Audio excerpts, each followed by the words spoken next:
Hi there. My name is Danny Kiner. I'm the director of the Lone Star College Biotechnology Institute. We've been sponsoring in our program undergraduate research for over a decade, and to be perfectly honest, it's one of my very favorite parts of my job. I love watching students think critically, do science like scientists do, solve problems, make discoveries, present their work, share it with the world at conferences and the like, and it just is one of my very favorite things. So, like many organizations, like many institutions, lots of what we normally used to do was hampered significantly by COVID, and many of our research programs were kind of put on ice. We're doing our best to undo that, to get them started again. And what we've kind of stumbled onto is a fairly ambitious problem to work on that is multifaceted. It certainly breaks down silos. It's pretty exciting in that regard. And students are excited about it because we think that it is going to attack some serious problems that the world is facing. So to understand the project, I want to give you a little bit of background first. First was some work done out of Stanford University a few years ago. Stanford researchers were interested in polystyrene remediation. Styrofoam being the best known version of it, but polystyrene itself is a very significant plastic pollutant. It's a very low density pollutant. It fills up landfills very quickly. It's very fragile, so it crumbles, and microplastics made of mostly polystyrene are all over our oceans, being consumed by the very things that we consume. So as you can imagine, big problem, daunting in its scope. So we can either sit back and just accept that it's real, or like scientists try to do, is solve problems. So what did the researchers at Stanford do? Well, what they did was they screened insects, many insects, looking for organisms that might be able to metabolize polystyrene efficiently. And what they found was the lowly mealworm. The mealworm was a fairly familiar insect to a lot of people. Mealworms are the food of choice for reptiles like bearded dragons. They are fed to chickens quite routinely. Wild bird stores sell them to feed blue jays and robins and things like that in people's backyards. And many other related things. So mealworms is a familiar insect to lots and lots of people.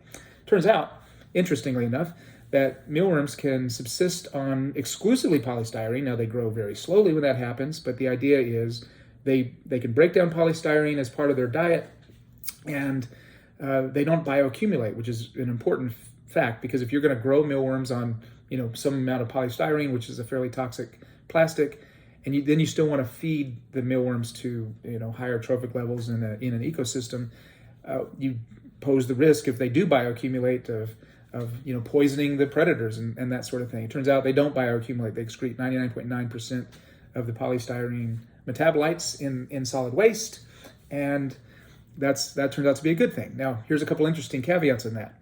If you feed the mealworms antibiotics, they lose the ability to metabolize polystyrene, which implicates the gut microbiome is playing a role. Mysterious still, we don't know exactly what role they're playing, but somehow it looks like it might be a collaborative effort between the bacteria in the insect gut and the insect itself. So that's one thing. Another interesting finding that actually happened late last year, I think it was November of 2022, published in Nature Biotechnology, was a breakthrough in the algae world, and specifically spirulina, which is a cyanobacterium, a prokaryotic alga, basically, that is farmed in large quantities all over the world. There was a group of researchers who actually founded a company based on this technology, based in Seattle, Washington, something called Lumen Biotechnologies, and they discovered a way to successfully transform spirulina and ended up making the first therapeutic protein ever developed in algae. So that was a big deal. There's more to that makes it a very big deal, in that, first of all, you can express the therapeutic protein, or any protein for that matter, theoretically, in spirulina. You can do basic methods, freeze drying, which makes it thermostable. You don't need a minus 80 freezer and that kind of infrastructure in order to maintain the integrity of the protein. Early studies so far, still early in this process, but it looks like, at least in mice, they can consume the genetically modified spirulina and I won't go into all the details right now, but they can prevent infection of a particularly deadly GI disease that leads to the death of thousands and thousands of young children and babies every year. So it's a very exciting discovery, technological development in its own right. And I hope that it's a game changer in combating many tropical diseases that really impact, underdeveloped countries and areas of the world. Now, what I want to do with our undergraduate research effort is kind of bring these two discoveries together. And so we have the polystyrene remediation. So far, it's an unknown biochemical pathway. At least there's ideas of what it might be, what enzymes might play a role, but no one has worked that out yet. And this ability to express high levels of proteins in spirulina. So the overall idea is kind of threefold. Right now we have 2 students. I'm about to submit an application for a 3rd student. So each of the 3 students can work on one of the 3 facets of the project we're trying to get off the ground. The first facet, and we've had a student who's already been very, very active in this research, is to scale up the mealworm and styrofoam consumption. The program, essentially become a mealworm farmer feeding, and she's right now, this student is experimenting on different types of diets that have styrofoam as part of it, and measuring growth rates and that sort of thing, just to develop baseline. What can you get away with in terms of injecting polystyrene into the insect's diet and still let them grow a reasonably normal life cycle? So that's early, but she's doing good work. She's been working on that for a couple months now, and we have some early results on that. That's really exciting. As far as the spirulina goes, we just learned about that the last few months ago, and we are kind of converting a lab on campus into basically a spirulina research lab. I mean, I might be overstating it a little bit, but we have a lot of spirulina growing in that lab, and we are just beginning to get our act together, and we're seeking out materials, kits, DNA extraction kits, the plasmid that was used for engineering the therapeutic protein in the aforementioned paper.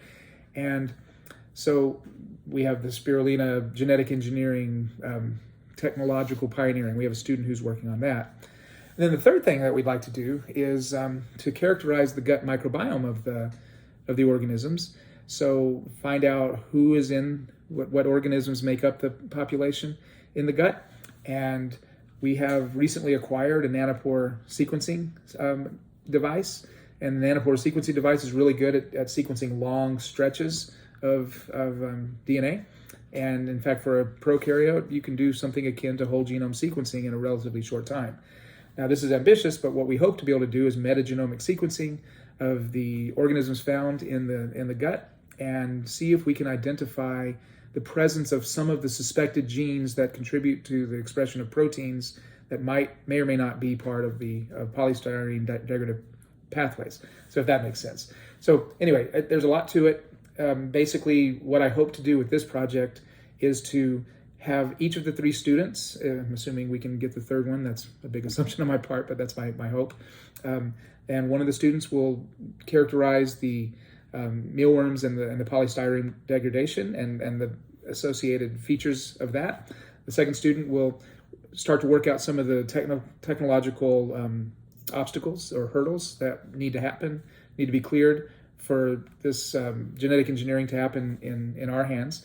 And the third would be a student who would be essentially to characterize, both from a microbiological perspective and a genomic perspective, or a metagenomic perspective, the organisms that we find in the mealworm gut, and more specifically, the specific mealworms that are successfully, hopefully, breaking down polystyrene. So it's a lot to it. We're trying to keep this, focus on the immediate problems, and I think that we have had some success. Success begets success, as they often say, and I hope very much that we will be able to give these students this amazing opportunity and publish in the journal that is. It's just thrilling to me that undergraduate researchers now have an opportunity to have their work published in a peer-reviewed journal. So to me, this is an exciting opportunity. I am very grateful for the ability, or the opportunity, I should say, to participate in this, both on my own behalf and behalf of the students. And I hope that made sense. I know it's kind of multifaceted and complex, but I'd be happy to follow up with any questions anyone has. And like I said, we're early, we're open to ideas, we're open to discussion, but this is the theme, I suppose, the research theme that we've decided to try to revive our undergraduate research program at Lone Star College in our biotech program. So thanks for listening. I appreciate it. Take care. Bye-bye.